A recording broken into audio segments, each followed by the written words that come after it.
ಎಲ್ರಿಗೂ ನಮಸ್ಕಾರ. ನೀವು ನೋಡ್ತಾ ಇದ್ದೀರಾ Lucky Likesh YouTube channel. Kichcha Sudeep ಅವ್ರಿಗೆ ದಾದಾ ಸಾಹೇಬ್ ಫಾಲ್ಕೆ ಅವಾರ್ಡ್ ಸಿಕ್ಕಿದೆ. ಸೊ ಈ ಒಂದು ಅವಾರ್ಡ್ನ ತಗೊಳ್ಳೋದು ಅಂತಂದರೆ ಸುಲಭವಾದ ಮಾತಲ್ಲ. ಅದರಲ್ಲೂ ಕಿಚ್ಚ ಸುದೀಪ್ ಅವ್ರಿಗೆ ಈ ಒಂದು ಅವಾರ್ಡ್ನ ಕೊಡ್ತಾ ಇರೋದು ಏನಕ್ಕಪ್ಪ ಅಂತಂದರೆ ಅವರ ಒಂದು ಆ್ಯಕ್ಟಿಂಗ್ ನೋಡಿಬಿಟ್ಟು, ದಬಾಂಗ್ 3ಯಲ್ಲಿ ಅವರು ಮಾಡಿರುವಂಥ ಆ್ಯಕ್ಟಿಂಗ್ನ ನೋಡಿಬಿಟ್ಟು ದಾದಾ ಸಾಹೇಬ್ ಫಾಲ್ಕೆ ಅವಾರ್ಡ್ನ ಕೊಡ್ತಾ ಇದ್ದಾರೆ.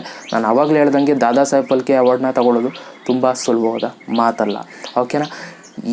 ಯಾವಾಗ ಒಂದು ನಿಮಿಷ ಇರಿ, ಫೆಬ್ರವರಿ 20ನೇ ತಾರೀಕು ದಾದಾ ಸಾಹೇಬ್ ಫಾಲ್ಕೆ ಅವಾರ್ಡು ಮುಂಬೈಯಲ್ಲಿ ಕೊಡ್ತಾರೆ. ಓಕೆನಾ? ಕಿಚ್ಚ ಸುದೀಪ್ ಅವರು ಅವತ್ತು ಹೋಗಿ ಆ ಒಂದು ಅವಾರ್ಡ್ನ ರಿಸೀವ್ ಮಾಡ್ಕೊಳ್ತಾರೆ. ತುಂಬ ಖುಷಿ ಆಯಿತು.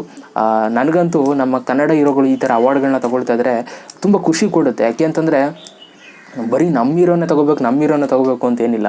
ಒಟ್ಟಿನಲ್ಲಿ ನಮ್ಮ ಕನ್ನಡದ ಹೀರೋ ತಗೋಬೇಕು. ಹೆಸರು ಮಾತ್ರ ಲಕ್ಕಿ ಲಿಕೇಶ್ ಯಶ್, ಬಟ್ ಎಲ್ಲ ಹೀರೋಗೂ ಸಪೋರ್ಟ್ ಇದ್ದೇ ಇರುತ್ತೆ. ನಮ್ಮ ಹ್ಯಾಬಿಟ್ ಅದು. ಓಕೆನಾ? ಯಾವುದೋ ಒಂದು ಹೀರೋ ಒಂದು ಅವಾರ್ಡ್ನ ತೊಗೊಂಡ್ರೆ, ಒಂದು ಒಳ್ಳೆ ಸಿನಿಮಾನ ಕೊಟ್ಟರೆ ಅವ್ರ ಬಗ್ಗೆ ನಾವು ಮಾತಾಡ್ತೀವಿ. ನೋ ಪಾರ್ಶಾಲಿಟಿ ಅಲ್ವಾ? ಸೊ ತುಂಬ ಖುಷಿ ಆಯಿತು ದಾದಾ ಸಾಹೇಬ್ ಫಾಲ್ಕೆ ಅವಾರ್ಡ್ನ ತೊಗೊಂಡಿದ್ದು ಕಿಚ್ಚ ಸುದೀಪ್ ಅವರು.